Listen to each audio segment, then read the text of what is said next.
I'm not really famous at all, but one of the things I'm super proud of is that on my channel, I basically don't get dislikes. People seem to love what I put out.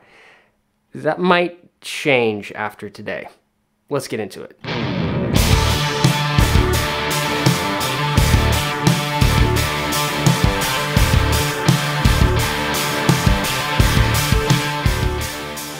So today we're talking about something that might be mildly controversial. Asymmetrical guitar necks are something that have been produced by different companies for a while now, but they've never really taken on as a mainstream idea that has revolutionized the way people build guitars. They kind of tend to be a fringe idea, and today I want to talk about why that's the case and how they could be made mainstream. Because the ultimate question is, are they a good idea or are they more just kind of a gimmick? I think they're a great idea, but I think the problem is that everybody's doing it wrong.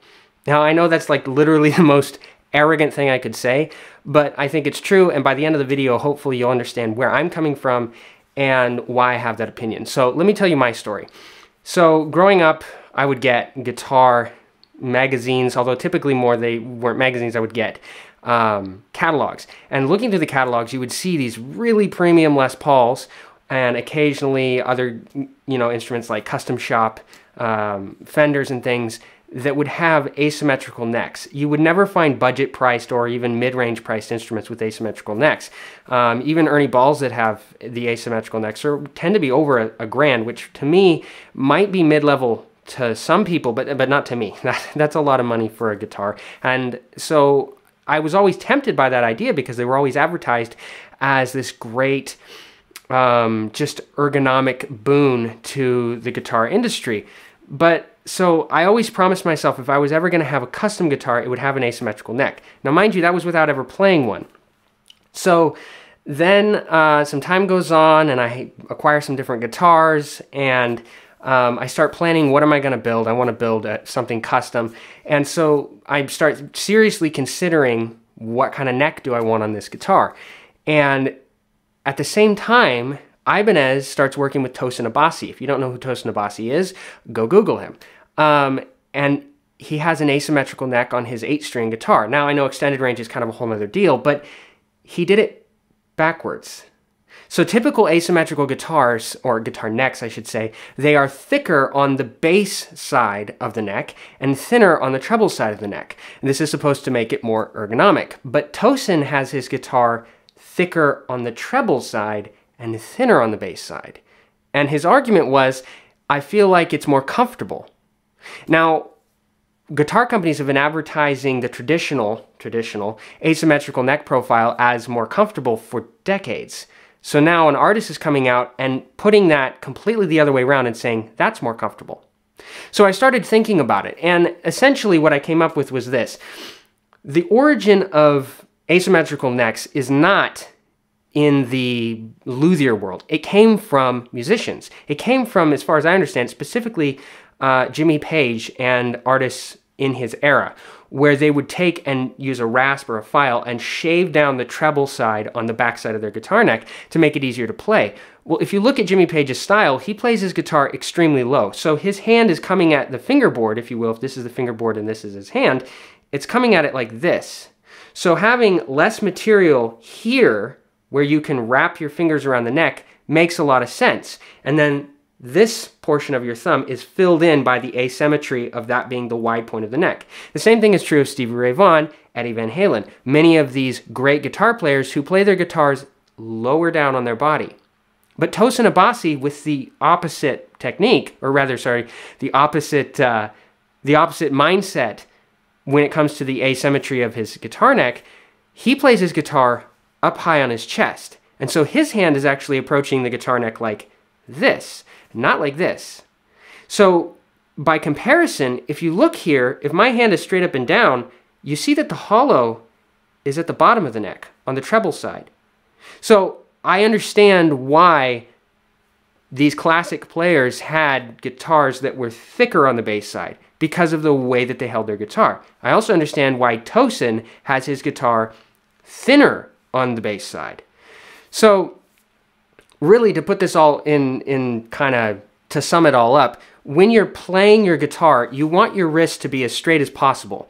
Do this experiment with me. Just do this. Take your hand and make a fist like you're going to punch somebody in the face and just squeeze and feel the amount of power that you have in your hand. Now I want you to loosen your hand, bend your wrist over, keep it as bent as you can, and now try to make a fist and squeeze it. You'll feel pain and discomfort all throughout your arm. The point being, you lose power and dexterity when you bend that wrist. This is the carpal tunnel that the tendons run through, and you can cause terrible repetitive motion injuries through having that bent and overexertion and overwork. Obviously, this is an extreme.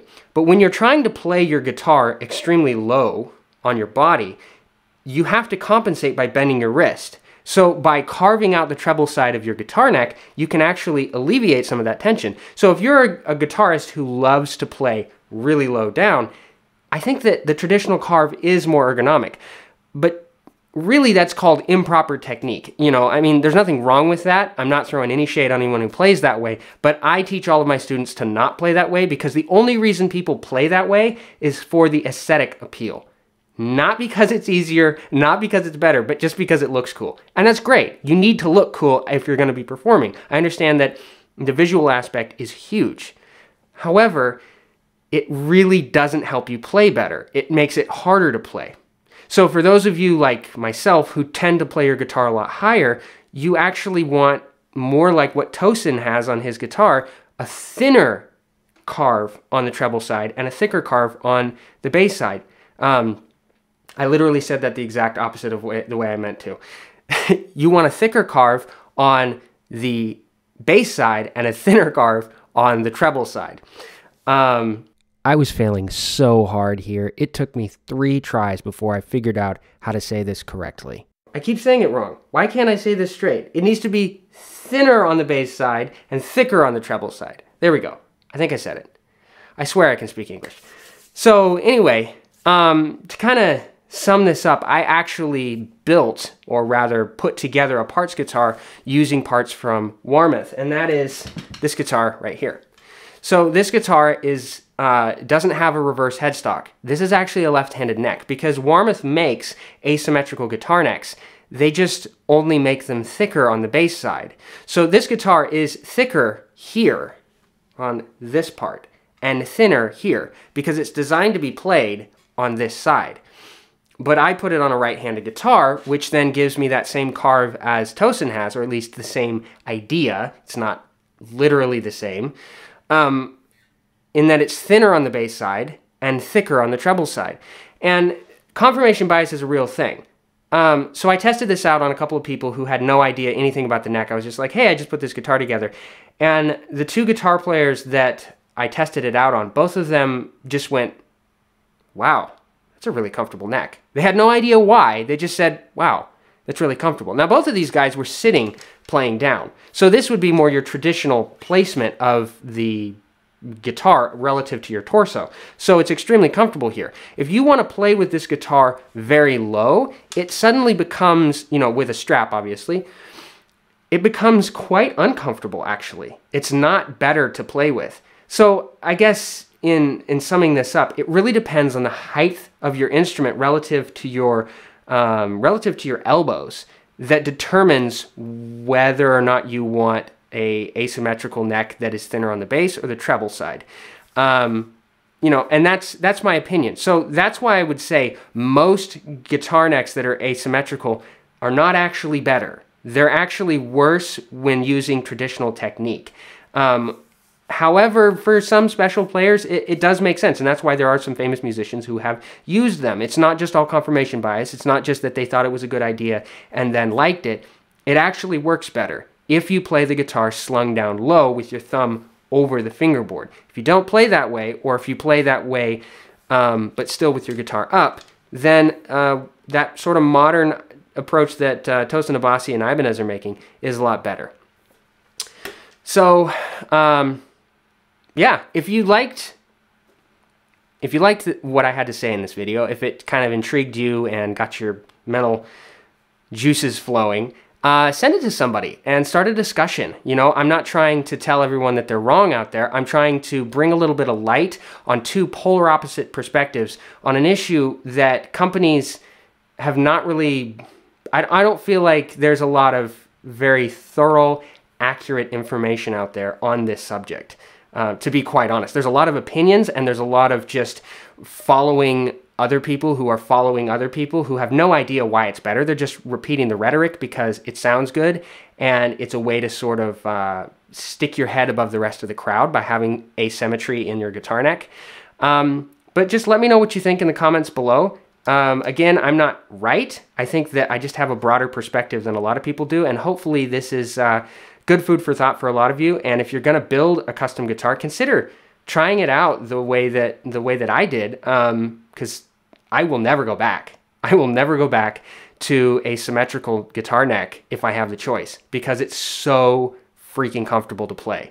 And then lastly, this video was released on Patreon early. So if you want to see this before the regular public, go ahead and follow the links to my Patreon account and consider supporting me. You can spend as little as $1 a month, and that gives you early access to all of my videos. And then there's some, in the higher tiers, you can actually send me direct messages and ask questions that I will actually address on YouTube, as well as even having one-on-one Skype lessons with me. So anyway, there's that's kind of in the midst of being revamped. But yeah, thank you guys so much for watching. My name is Luke Walstead, and I hope to see you in the next video. You gotta break my